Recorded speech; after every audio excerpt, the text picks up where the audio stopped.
Rennes s'engage dans la transition énergétique de son territoire et se donne pour objectif, d'ici à 2030, de diviser par 2 les émissions de gaz à effet de serre par habitant, de multiplier par 3 l'utilisation des énergies renouvelables et d'atteindre une production électrique issue de l'énergie photovoltaïque d'au moins 90 GWh, c'est-à-dire 6 fois plus qu'en 2019.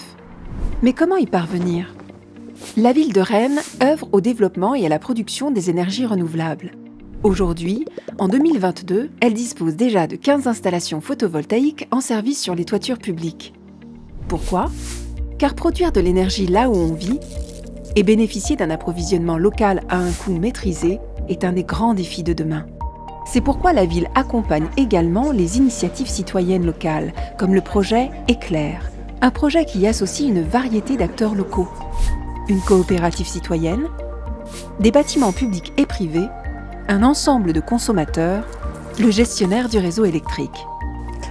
Au travers du projet Éclair, la ville de Rennes et d'autres partenaires mettent à disposition de notre coopérative des toits de certaines écoles afin d'y installer des panneaux photovoltaïques.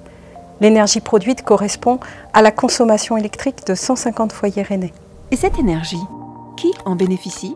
L'électricité d'origine renouvelable ainsi produite est consommée sur place par les bâtiments de la ville, les habitants et commerçants du quartier. En fait, c'est le principe de l'autoconsommation collective.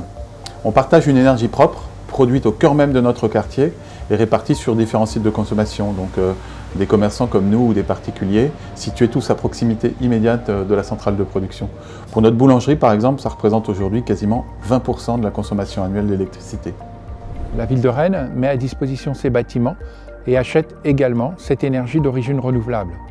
Aujourd'hui, cette électricité alimente 5 écoles, 2 maisons de quartier, un centre culturel, en couvrant 35% en moyenne de leurs besoins en électricité.